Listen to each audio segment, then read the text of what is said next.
상한 마음의 치유와 용서에 대해서 두 번째 시간을 같이 공부하려고 하는데요. 상한 마음과 건강이 어떤 관계가 있는지를 살펴보려고 합니다.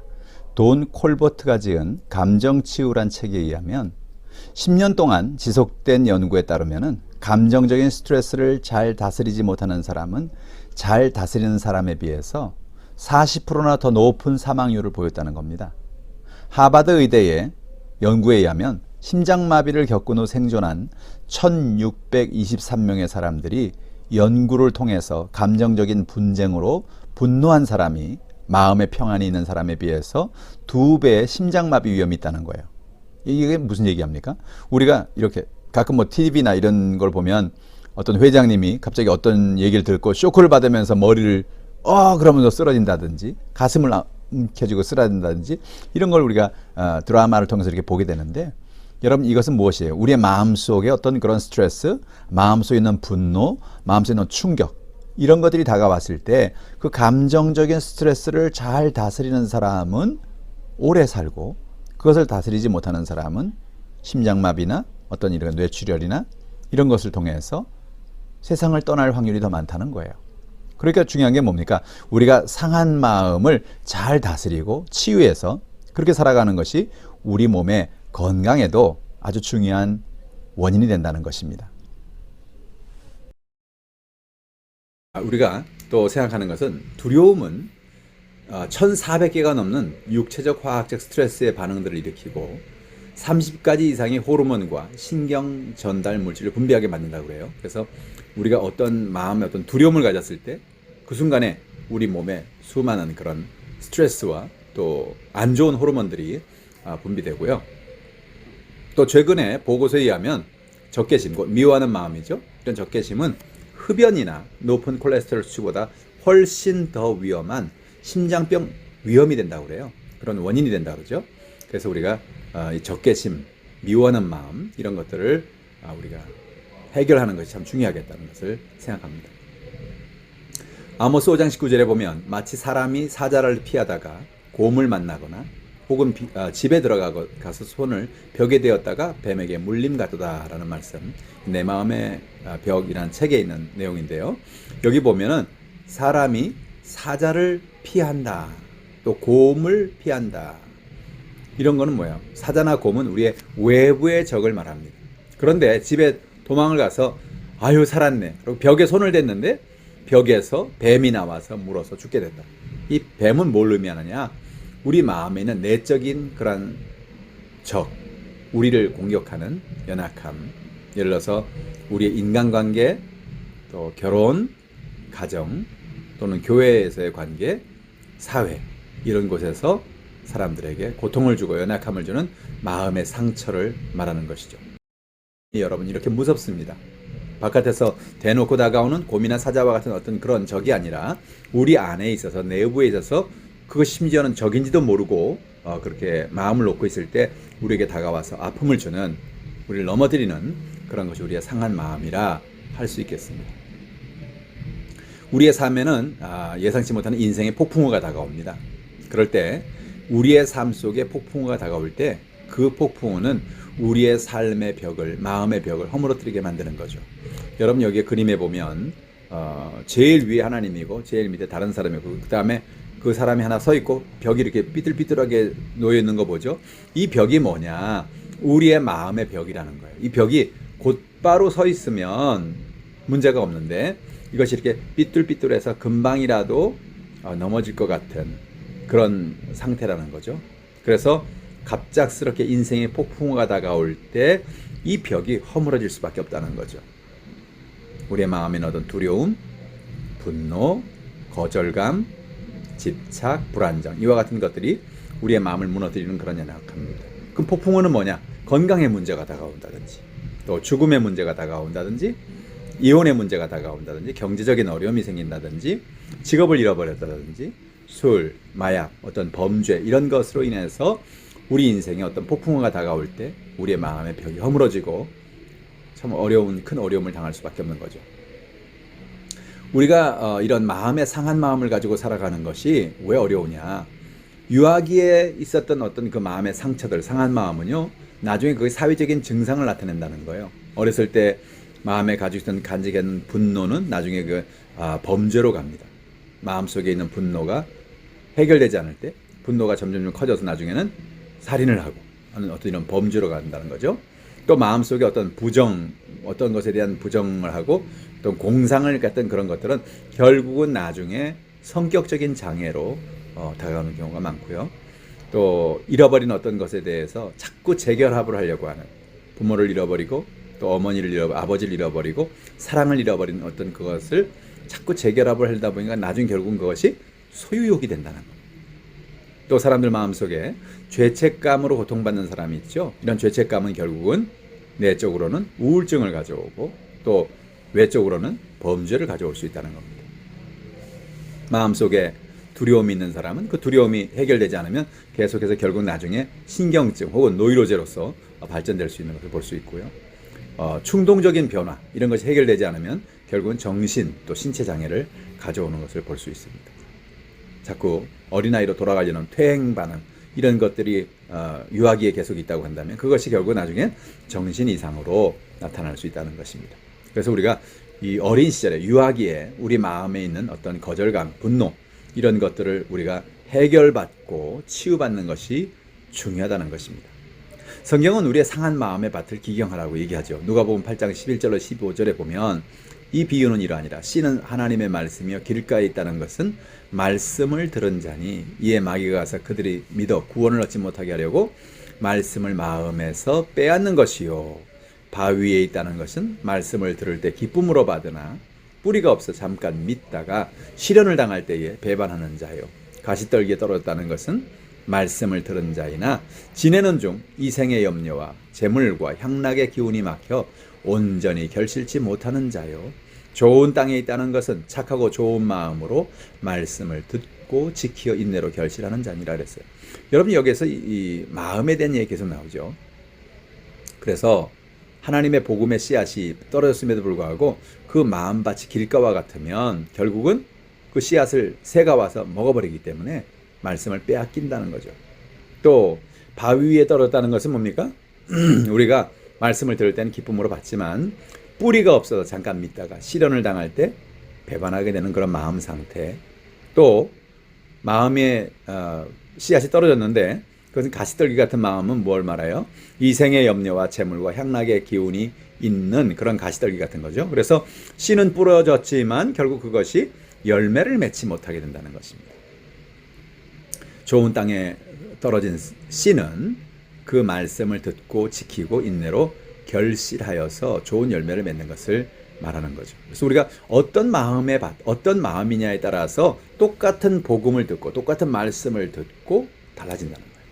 여러분 어떤 분은 그래요. 왜 목사님 나는 이렇게 신앙생활에 믿음의 발전이 없습니까? 왜 나 이렇게 성장하지 않습니까? 그런 얘기하는데 중요한 건 뭐냐면 우리 마음밭이 어떤가가 중요한 거예요.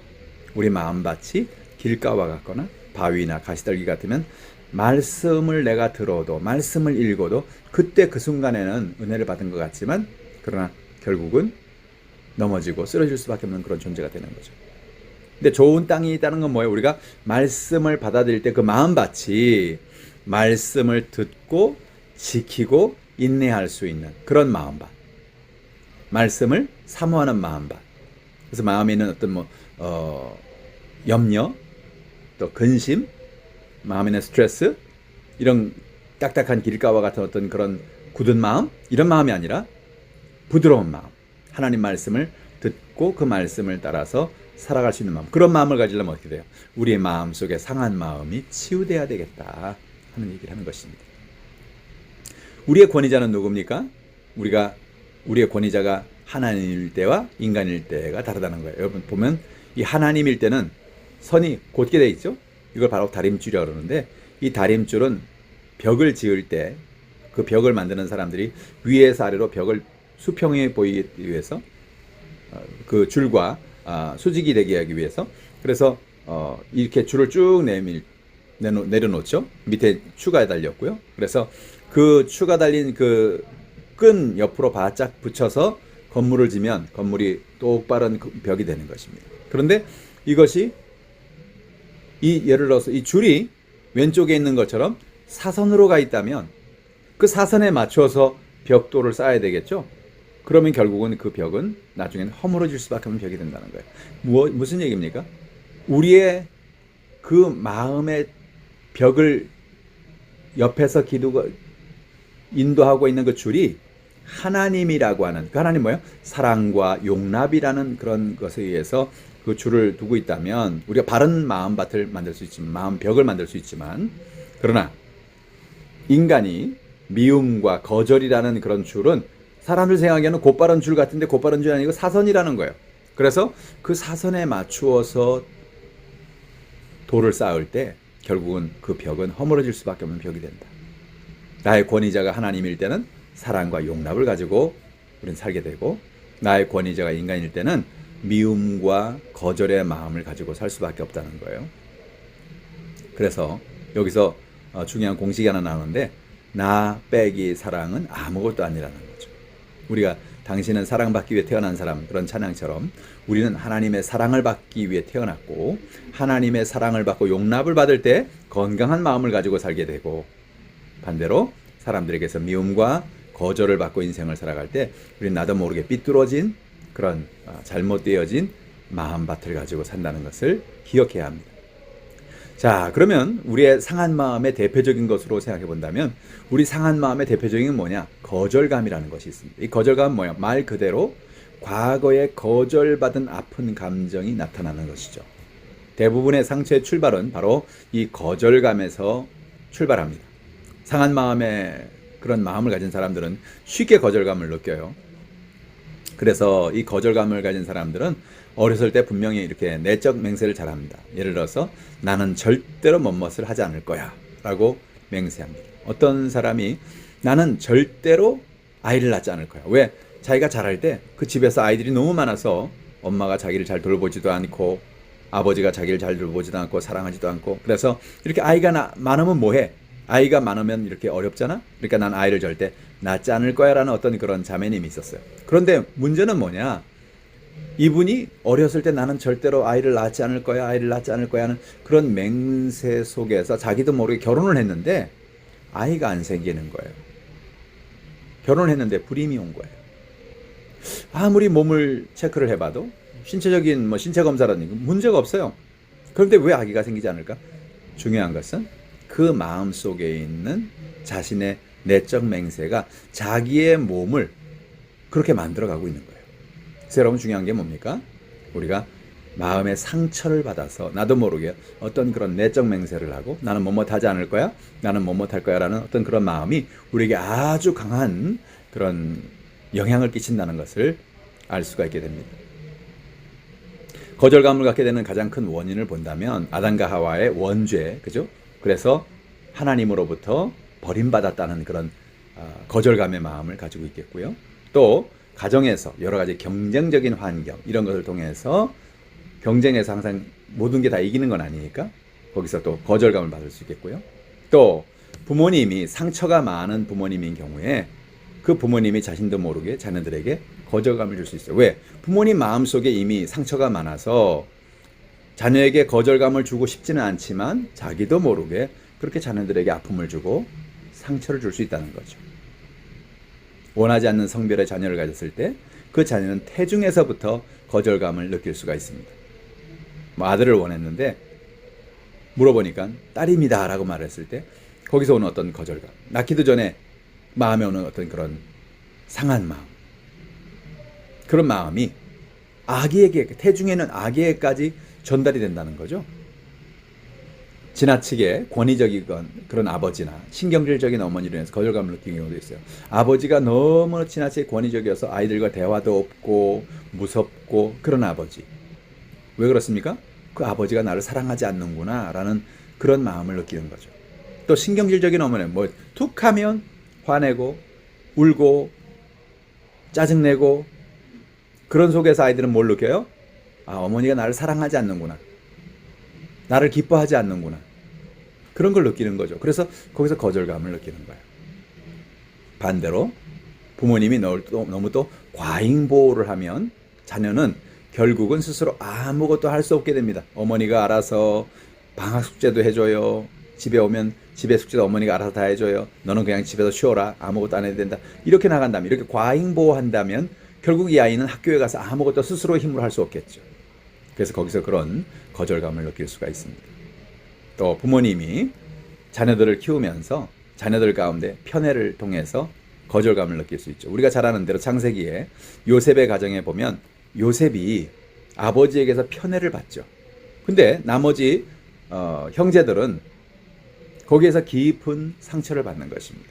그러니까 여러분, 부모가 누군가를 편애한다는 것은 그 당사에겐 좋을지 모르겠지만, 그러나 다른 형제, 다른 사람들에게는 깊은 거절감을 줄 수 있다는 거 우리가 알아야 되죠. 또한 부모의 이별은 자녀에게 깊은 거절감을 줍니다. 부모가 이혼을 했다든지, 부모가 먼저 두 분 중에 한 분이 돌아가셨다든지, 아니면 두 분 다 돌아가셨다든지, 이제 그런 것은 자녀들 마음에 깊은 상처를 주는 것입니다. 왜요? 많은 경우에 자녀들이 부모가 이혼하는 것을 자신의 원인 때문이라고 그런 생각을 할 수도 있어요. 사실 그게 아닌데, 내가 엄마 아빠에게 잘못했기 때문에, 내가 충분히 엄마 아빠를 기분 좋게 만들어주지 못했기 때문에 결국 우리 엄마 아빠가 헤어졌다 하는 어떤 그런 거절감이 그의 마음속에 생길 수 있는 것입니다. 거절감 중에 가장 큰 거절감은 배신감을 가지는 거예요. 남녀가 어떤 데이트를 하다가 한 사람이 한 사람에 대해서 일방적으로 그만 만나자고 선언할 때 거기서 오는 어떤 그런 배신감, 그런 것들이 자꾸 이렇게 쌓이게 되면 자기도 모르게 쉽게 사람들을 믿지 못하고 마음에 깊은 상처로 인해서 어려움을 당하는 경우가 많이 있죠. 여러분, 우리는 어떤 거절감을 가지고 있습니까? 여러분 한번 생각해 보세요. 여러분 마음속에 나는 어떤 거절감이 있는가? 내가 어려서부터 자라오면서 나의 삶 속에 어떤 상처가 있는가? 부모님에게서 또는 친구에게서, 주변 누군가에게서 마음에 어떤 상처를 받고 있는 건 아닌가? 만약에 그렇다면 그 거절감을, 그 상처를 하나님께 가지고 나오라는 거예요. 하나님께 가지고 나와서 하나님이 주는 치유를 받는 여러분 되기를 바랍니다. 결국은 우리가 주변에 있는 사람들, 또 배우자나 이런 사람들을 통해서 거절감을 경험하기도 합니다. 자, 우리가 그 영화 중에서 보면 The Pursuit of Happiness라고 해서 행복을 찾아서라는 영화가 있어요. 윌 스미스가 나온 영화인데요. 요즘 윌 스미스가 아카데미 시상식에서 아주 실수를 해가지고 곤욕을 치르고 있죠. 그런데 여러분, 여기서 이 윌 스미스가 연기한 사람이 크리스 가드너라고 하는 미국의 아주 유명한 그런 증권 브로커입니다. 여러분, 이 크리스 가드너에 대한 이야기를 이 영화에서 보여주고 있는데, 이게 뭡니까? 28살에 아버지를 처음 만난 다음에 나는 절대로 아이를 버리지 않겠다고 이 크리스 가드너라는 사람이 내적 맹세를 합니다. 이 크리스 가드너가 그러니까 28살까지는 아버지를 못 만났어요. 그 다음에 28세 아버지를 처음 만났는데 아버지가 자기를 버린 거죠. 그래서 자기는 결혼해도 어떤 일이 있어도 아이를 절대로 버리지 않겠다, 그런 내적 맹세를 합니다. 근데 어려움이 다가와요. 의료기 비즈니스를 하던 분인데 의료기 비즈니스가 망해가고 아내는 집을 나가서 돌아오지 않고, 그럼에도 불구하고 끝까지 아들의 손을 놓지 않습니다. 그러나 불행 중에도 상처의 포로가 되지 않고 행복을 선택하고 마음의 중요한 결단을 해서 좋은 결과를 가져왔다는 것이 바로 영화의 내용인데요. 어느 날 길에서 이렇게 길을 가다가 성공한 증권 브로커를 만납니다. 멋있게 생긴 스포츠카를 주차하고 들어가는 걸 보면서 묻습니다. 당신은 무슨 직업을 가졌길래 그렇게 돈이 많습니까? 그랬더니 나는 증권 브로커요 라고 그렇게 말을 하죠. 그래서 크리스 가드너는 6개월의 인턴 과정을 마쳐야 되기 때문에 20명 중에서 1명만 뽑는 그 인턴에서 정식 직원이 됩니다. 그 과정 가운데 월세가 없어서 집에서 쫓겨나기도 하고, 그래서 화장실에서 자기도 하고, 홈리스의 숙소에 머물러서 있기도 해도 그 아들의 손을 결단코 놓지 않고 아들을 붙잡고 있는 걸 봐요. 결국 6개월의 인턴 과정을 마치고 증권 브로커로서 정식 직원이 되어서 나중에 이 사람은 1억 8천만 달러의 자산가로서 월스트리트에서 증권가에서 신화가 되는 것을 볼 수가 있습니다. 마음의 결단이 이렇게 중요한 거죠. 내가 상처를 받고 상한 마음을 가지고 있지만, 그러나 그런 상한 마음, 상처를 가진 속에서도 나는 결단코 내 아들을 버리지 않을 거야 라는 그런 마음, 그것이 그의 삶을 행복으로 유지할 수 있었다는 것입니다. 어려움 가운데 이 부자를 지켜낸 것이 무엇입니까? 끝까지 버리지 않는 미래에 대한 꿈, 행복을 추구하는 마음이 그들에게 있었다는 거예요. 한 번은 아버지가 아들에게 이런 질문을 합니다. Do you trust me? 너 나를 신뢰하니? 나를 믿니? 그런 얘기죠. 어떤 어려움 속에서도 아빠를 믿는 아들, 그리고 그 아들을 포기하지 않는 아빠, 결국 상처를 이긴 사람의 승리가 이 영화에서 그려지고 있죠. 여러분, 우리도 마찬가지입니다. 우리도 인생을 살면서 아버지에게서 또는 어머니에게서, 우리 주변의 사람들에게서 버림받고 또 마음의 상처를 받고 연약함을 가지고 살 수 있죠. 이런 거절감이 있을 때 그 거절감을 우리는 극복해야 되는 것입니다. 어떻게 극복합니까? 우리의 수고하고 모든 무거운 짐을 다 예수님께 맡기고 예수님이 우리의 마음을 치료해 주실 것을 구해야 된다는 거죠. 예수님이 우리의 마음을 치료해 주실 때 우리 마음속에 참된 평안과 기쁨이 넘쳐나게 되는 것입니다. 행복을 결단하라는 거예요. 행복을 선택하라는 것입니다. 힘들고 어려운 환경에 처해 있을 때에도 상한 마음을 선택하지 말고 행복을 선택하자는 거죠. 여러분, 기쁨이 있고 우울함이 있어요. 뭘 선택하시겠어요? 기쁨을 선택해야 됩니다. 뭐 때문에 나는 이래가 아니라 그럼에도 불구하고 나는 이렇게 살 거야 라는 삶의 자세를 잊지 말라는 것입니다. 지금은 어려운 일이 있지만 그러나 곧 좋은 일이 있을 거야 라는 그런 기대감을 가지고 살라는 것이죠. 인생은 마음먹기에 달렸습니다. 행복을 선택하고 또 그러나 문제는 거절감을 가진 사람들은 쉽게 부정적인 마음이 포로가 되는데 그런 포로되는 것을 하나님 앞에 맡기고 하나님을 의지하고 나는 행복하게 살겠다, 나는 건강하게 살겠다 결단하고 믿음으로 나아가는 저 여러분 되기를 바랍니다. 아버지와 자녀의 마음의 형성관계에 대해서 아버지라는 책이 있어요. 모든 인간관계의 핵심 요소가 아버지라는 이 책인데 스테반 폴도가 지은 책입니다.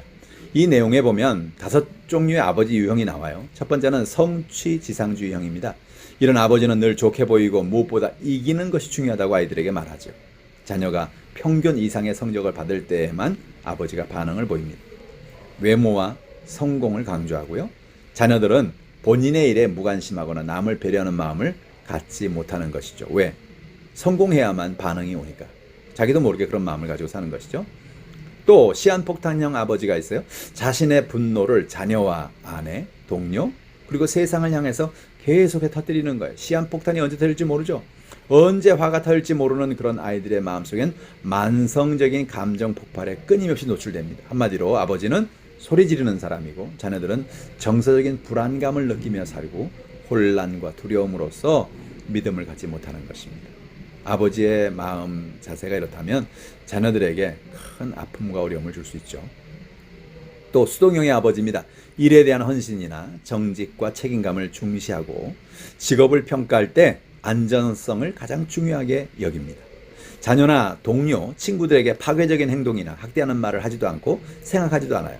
이런 면에서 보면은 참 괜찮은 아버지다 생각할 수 있죠. 그런데 가정에서 아버지는 아내의 계획과 결정을 재정적으로 지원하면서 자녀들은 인간관계에서 아주 소극적이고 정서적인 유대감을 갖기 어렵다는 거. 왜? 아버지가 능동적으로 자녀들에게 다가오고 자녀들을 세워주는 것이 아니라 수동적인 이런 자세를 가지고 있기 때문에 결국은 자녀들과 아버지와의 관계가 유대감이 잘 형성이 되지 않는다는 것을 볼 수 있는 것이죠. 또 부재형 아버지입니다. 아버지가 가족 생활에서 완전히 벗어나 있어요. 그래서 따른 책임감도 없어요. 정서적으로만 개입하지 않는 것이 아니라 가족 생활에 참여하고자 하는 의지 자체가 없습니다. 어떤 경우에는 재정적인 도움도 안 주는 그런 경우도 있죠. 가장 기본적인 수준에서도 자녀와 교류하는 데 관심이 없는 아버지. 아버지는 있으나 아버지가 그 가정에서 생각이 떠나 있는 거죠. 아버지가 자녀의 삶에서 떠나 있는 거죠. 자녀들은 버림받고 거부당한 경험으로 깊은 정서적인 상실감을 가지고 살아가는 경우가 있다는 것입니다. 배려하는 멘토형의 아버지가 있습니다. 이런 아버지는 다른 아버지들이 굳이 할 필요가 없다고 생각하거나 시간이 없어서 안 하는 일들조차도 자녀와 같이 함께합니다. 자신의 삶을 가치 있게 만들고 자녀를 양육하는 데 있어서 자신이 어떤 역할을 하는지를 정확하게 이 아버지는 이해하고 있습니다. 자녀가 자신의 꿈과 장점, 희망을 건강한 방식으로 추구하도록 아버지는 힘을 불어넣는 역할을 합니다. 아버지로서의 정서적인 애착을 일관되게 유지하고 자녀들은 정서적인 안정감을 바탕으로 자긍심, 공감, 일관성을 가지는 것을 볼 수 있습니다. 여러분, 여기에 나온 아버지 중에서 여러분들은 어떤 아버지, 어떤 어머니이십니까? 그리고 우리는 어떤 아버지, 어떤 어머니가 되어야 하겠습니까? 오늘 저와 여러분이 이렇게 배려하는 멘토형의 아버지, 어머니가 되어서 자녀들의 삶 속에 개입해주고 또 아이들에게 꿈과 비전을 주고 희망을 주는 그런 부모가 되어지기를 바랍니다. 자, 거절감을 가질 때 어떤 문제가 생깁니까? 오늘 본문에 보니까, 이 그림에 보니까 이 삐뚤삐뚤한 벽에 이렇게 다림줄을 내렸어요. 다림줄에 내려보니까 다림줄에서 상당히 비켜놨죠. 아주 위험한 정도로 삐뚤삐뚤한 이 벽돌들을 볼 수가 있는데, 이런 그 상한 마음이 있을 때, 거절감이 있는 상한 마음이 있을 때 어떤 현상이 나타나느냐? 오른쪽에 있는 그 글씨처럼 슬픔, 자기 연민, 자기 증오, 우울, 무관심, 열등감, 불안정, 실패감, 죄의식, 희미해짐, 죽어감, 꺼짐, 낙심, 절망과 같은 그런 마음의 증상들이 나타난다는 거예요. 여러분, 슬픔은 뭐예요? 누적적인 어떤 거절감에서 오는 아픔을 대체하기 위해서 오는 감정이죠. 마음이 슬퍼지는 거예요. 자기 연민의 마음이 생깁니다. 거절을 경험하면 사람들은 도망치는 자기 방어 기제가 있기 때문에 스스로 자기를 자존감이 낮은 사람으로 자기 스스로를 불쌍히 여기는 그런 태도. 네가 뭐 그러니까 이런 일을 당했지. 네가 그것밖에 안 되니까 그렇지라는 자기 연민의 마음을 갖는 거죠. 또한 자기 증오입니다. 거절당한 것 때문에 자기 스스로 자기를 거절하는 겁니다. 자기 스스로를 미워하고, 그래서 네가 그 거절당할 수밖에 없었던 것은 네가 보잘것없기 때문이다라고 자기 스스로를 미워하는 것입니다. 시르는 의욕 상실의 상태를 말하고요. 무관심은 정열이 없고 감정이 부재되어 있는 상태고요. 열등감은 자신을 열등한 존재로 생각합니다. 자신이 가치가 있고 중요한 존재임에도 불구하고 스스로 자기 스스로가 열등한 존재라고 생각을 하는 거죠. 불안정한 것입니다. 한 곳이나 하나의 사고에 집중하지 못하는 것을 말하고요. 실패의식 속에 살아갑니다. 권위자에 대해서 무가치한 대접을 받았을 때 나 자신은 실패자다라는 실패에 대한 두려움을 가지고 살아가는 것을 말합니다. 죄의식을 가지고 사는 사람입니다. 기준에 이르지 못하면 실패하면서 자책감에 시달리거나 죄의식으로 마음이 굳어지는 것을 말하고요. 침침하고 죽어가고 꺼져가는 것은 뭐예요? 영적인 부분에 관심을 스스로 거두면서 자신도 모르게 이와 같이 영적으로 죽어가는 이런 상황을 이야기하고 있습니다. 낙심은 버림받은 두려움에 대한 영적인 장애로서 마음속에 기쁨이 없고 평안이 없는 것이죠. 실망은 무엇입니까? 자신이 버림받은 자로 확신하는 거죠. 그래서 패배감 속에서 시달리며 살아가는 것을 볼 수 있어요. 여러분, 우리가 거절감을 받는다고 할 때 그냥 하나의 감정이 아니라 그것에 따른 이렇게 수많은 증상들이 나타날 수 있다는 거죠. 참 조심해야 되겠습니다. 성경에도 보면 거절감을 가진 여러 성경 인물들이 나옵니다. 그 중에서 대표적인 사람을 꼽아보라고 한다면 우린 모세를 들 수가 있겠죠. 여러분, 모세는 태어나면서부터 거절감을 가지고 살았죠. 3개월 동안 그는 집에서 숨겨 지냅니다. 당시에 사내 아이면 다 죽이라고 그랬기 때문에 사내 아이여서 죽여야 했는데 산파가 보니까 너무 아이가 잘생겼어요. 너무 괜찮아요. 그래서 이 아이를 죽일 수가 없었습니다. 그래서 결국은 집에서 키웠는데 어느 순간에부터 이제 이 아이가 목소리도 크고 그러니까 바깥에 다 들리죠. 그래서 이 아이를 엄마 아버지가 역청을 만들어서 갈대 상자를 만들어 가지고 그 아이를 갈대 상자에 넣고 나일강에 띄웁니다. 여러분, 말이 그렇지. 나일강에 띄운다고 했을 때 하나님께서 이 아이를 책임져 달라고 기도하면서 나일강에 띄우지만 그 모세 입장에서는 어떻게 했어요? 자기는 버려진 거죠. 그는 결국은 애굽의 공주에 의해서 그 나일강에서 발견되게 되고 양자로서 성장하게 됩니다. 그런데 그의 삶엔 출생의 비밀이 있죠.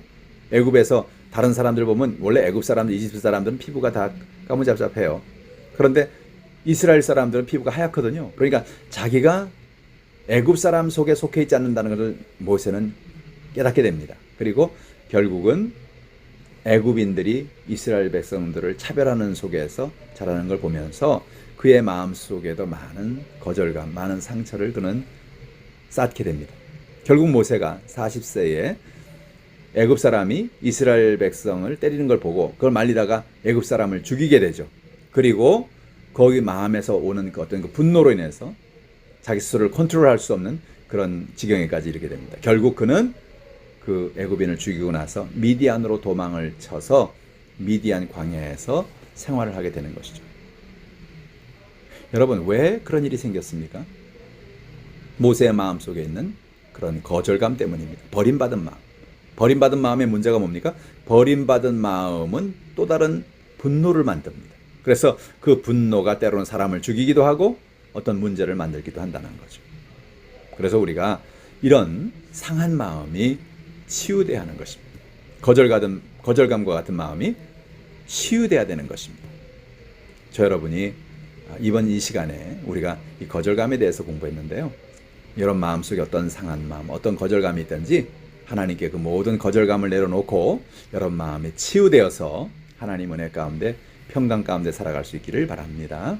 기도하겠습니다. 하나님 아버지, 오늘도 우리가 하나님 앞에 나와서 우리의 마음을 살펴봅니다. 좋은 마음, 돌뿌리가 없는 마음, 하나님 은혜 가운데 좋은 열매를 맺는 마음이 되게 하여 주시옵소서. 하나님, 그래서 우리 마음에 있는 상한 마음들, 모든 거절감들, 상처들이 다 치유되어서 하나님의 영광 가운데 살아가는 우리 모두가 될 수 있도록 축복하여 주옵소서. 감사드리며 예수님의 이름으로 기도합니다. 아멘. 네, 오늘도 수고하셨습니다. 다음 주에 다시 뵙겠습니다. 감사합니다.